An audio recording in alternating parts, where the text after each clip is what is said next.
I'm going to show you how to do a hat with just a regular heat press.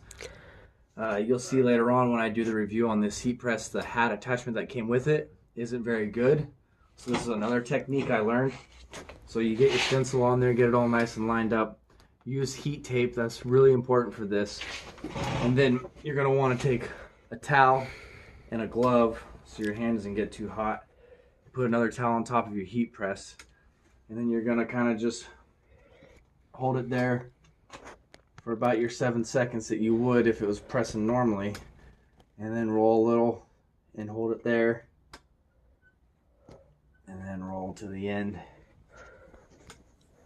You want to make sure you're getting even pressure front and back, so that way you don't have any pieces that stick. I like to roll it just a few times to make sure it's all nice and even. And then there's your hat on a regular heat press. Thanks for watching this video, and if you like it, make sure to check out my website, Anti-Hipsterco.com.